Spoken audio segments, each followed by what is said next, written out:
Welcome to another video. और आज की वीडियो हम करेंगे रिव्यू जुजुत्सु काइसेन के एपिसोड 10 का। तो इस एपिसोड की शुरुआत में सब कुछ बाकी समय की तुलना में काफ़ी शांत होता है और हम बढ़ते हैं कि स्कूल के क्लब के अंदर, जो होता है मूवी क्लब, जहाँ पे मूवीज़ के बारे में डिस्कस कर रहे होते हैं इसके मेंबर्स। और तभी यहाँ कुछ बुली ज़्यादा मकते हैं जो उस कमरे को अपने क्लब के तौर पर इस्तेमाल करना चाहते हैं। जैसे कि इन्हें पहले चेतावनी दे दी गई थी कि ये कमरा ये यूज़ करने वाले हैं, लेकिन काफ़ी समय से इन्होंने ये कमरा इस्तेमाल नहीं किया, तो इन्हें लगता है कि शायद सेफ होगा इस कमरे का इस्तेमाल करना। और यहाँ अंदर वो शांति से नहीं आते, यहाँ अंदर आते हुए भी काफ़ी तोड़फोड़ करते हैं और इनके क्लब में मूवी की लाइब्रेरी में मौजूद एक सीडी क्रैश कर देते हैं जो शख्स को चाहिए होती है, जिसके लिए उसे अपना पैर हटाने के लिए कहता है, लेकिन उससे ऑफेंड होकर इसको ज़ोरदार लात लगाता है। और फिर उसके बाद उसकी इतनी हिम्मत दिखाने की वजह से अपनी ताकत का दबदबा बनाए रखने के लिए उसको कमरा बंद करके पीटना शुरू कर देते हैं। जो सब अतीत की झलकियाँ होती है जहाँ ये अपनी मेमोरी शेयर कर रहा होता है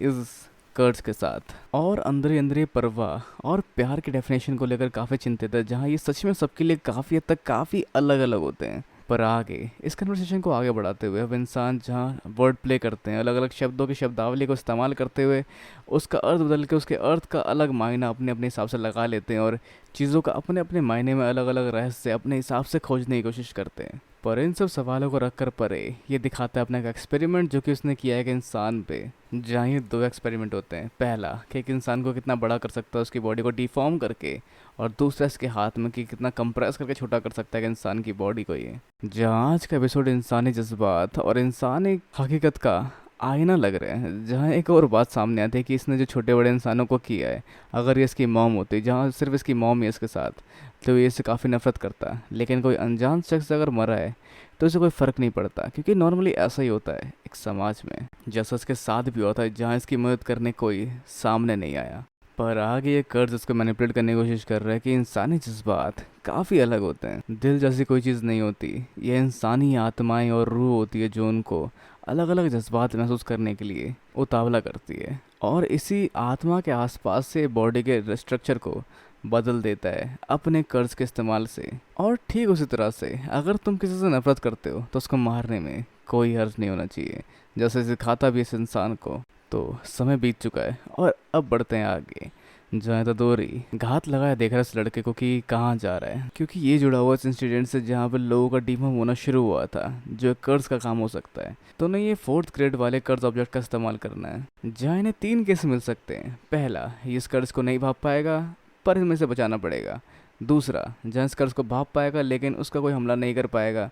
हमें से बचाना पड़ेगा। तीसरा, ये अपने कर्ज का इस्तेमाल करके उस कर्ज को मार पाएगा, उस केस में हमें से रोकना पड़ेगा बाय हुक और बाय क्रुक। तो अब इतादोरी बढ़ रहा है अपने मिशन को एग्जीक्यूट करने के लिए, और तभी हम देख पाते हैं इसके अलावा अंडरग्राउंड सीवेज में ननामी को, जो कि मिलता है महितो से, जो है कारण इन सारे डिफॉर्म लोगों के ऐसे होने का। जहां आगे इन दोनों की एक भयंकर लड़ाई शुरू हो जाती है, बट एज एक्सपेक्टेड फ्रॉम ननामी, जहां काफ़ी कमाल की टक्कर देने के बाद ये उसके शरीर के रेशे को भाप कर उसके हाथ को काटने में कामयाब हो जाते हैं। पर आगे ये देख पाते हैं इस अबनॉर्मल कर्स को, जो कन्वर्सेशन करने में काफ़ी हद तक कैपेबल है, मतलब काफ़ी ज़्यादा ही कैपेबल है, जो सवाल पूछ लेता है ननामी से कि ये बताओ, आत्मा पहले आई या शरीर? ननामी का जवाब होता है शरीर, लेकिन महितो का जवाब होता है आत्मा, जहाँ आत्मा शुरू से ही थी, बस शरीर ने इसके आसपास आकार ले लिया, जो कि इसके कर्ज एबिलिटी भी है, जहाँ ये आत्मा को छूकर उसके आसपास के शरीर का रूप बदल देता है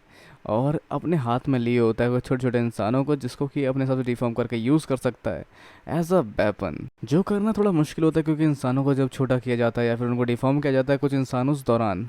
प्राण त्याग देते हैं। तो अगर हम बात करें ननामी की एबिलिटी के बारे में, जिसके बारे में बिल्कुल नहीं बताता उस कर्ज को, जहाँ उसका समय हो चुका है 5:55 और से 6 बजे तक का काम करना है, 10 से 6, जहाँ उसकी नॉर्मल शिफ्ट के तौर पे वो मानता है इस काम को भी, तो 6 बजे से पहले उसको निकलना है। तो हम आगे बढ़ते हैं जुनपाई की ओर, जो कि अपने घर की तरफ जाता और मिलता है अपने स्कूल के टीचर से, जो कि देखता है कि वो काफ़ी समय से स्कूल नहीं आया और उसके 3 दोस्त मारे गए थे जो उसके दोस्त थे। जैसा कहना भी एक तरह से मजाक है, क्योंकि उन तीनों ने इसे काफ़ी टॉर्चर किया है, जो कि ये जानते हुए उसको दोस्त का दोस्त कहना काफ़ी बुरी बात है, जिससे काफ़ी ज़्यादा ऑफेंड हो चुका है जुनपाई, जो उसके रोम रोम को सुलगा देती है। तो वैसे शायद उस कर्ज ने जुनपाई को थोड़े कर्ज एनर्जी यूज करने की एबिलिटी दी है, तो शायद वो इस्तेमाल करने जा रहा होता है उस कर्ज एनर्जी को अपने टीचर के ऊपर, लेकिन तभी वहाँ अपने 4th ग्रेड के कर्ज को संभालता हुआ पहुंच जाता है इतादोरी, और शायद से ध्यान डाइवर्ट हो चुका है जुनपाई का। तो वैसे ही इतादोरी ने नोटिस कर लिया कि ये देख पाया उस कर्ज को, जहाँ थोड़ी सी इंपॉर्टेंट बात है जो ये करना चाहता है जुनपाई से, लेकिन उसका टीचर उसको इंटरप्ट कर देता है। तो किस तरह जुगाड़ निकालते हुए उसकी पैंट खींच के भाग जाता है और उसको भगाते हुए पीछे से दोबारा दौड़ कर आ जाता है मिलने के लिए जुनपाई से और डिस्कस करने के लिए वो इम्पोर्टेंट बात। तो इससे पहले कि हम वो इम्पोर्टेंट बात की तरफ बढ़े, या हम देख पाए जुनपाई के आंखों में कि वो काफ़ी हद तक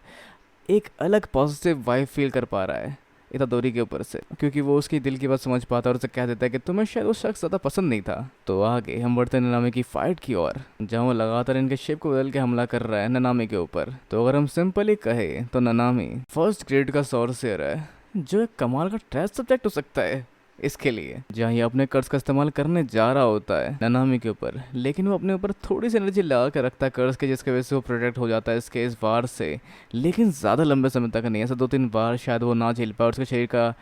स्ट्रक्चर चेंज हो सकता है और वो अपना स्ट्रक्चर भी चेंज कर सकता है अपने स्पीड और एबिलिटी को बढ़ाने के लिए। तो फाइट आगे कंटिन्यू होती है, जहाँ ननामी आखिर में टाई खोल के अपने हाथ में लपेट लेता है और उसकी एनर्जी बढ़ती हुई दिखाई देती है, क्योंकि यहाँ वो 6 बजे से ऊपर निकल चुका है और उसका वो टाइम पीरियड शुरू हो चुका है, जहाँ ये एपिसोड इसके साथ एंड हो जाता है और सस्पेंस छूट जाता है आगे के एपिसोड के लिए। तो क्या होगा आगे, अपने चैनल से बिल्कुल हम वीडियो को लाइक, शेयर और चैनल को सब्सक्राइब करना भी बिल्कुल ना भूले। तो तक के लिए मिलते हैं आप लोगों से अगली वीडियो में। Sayonara and have a nice day.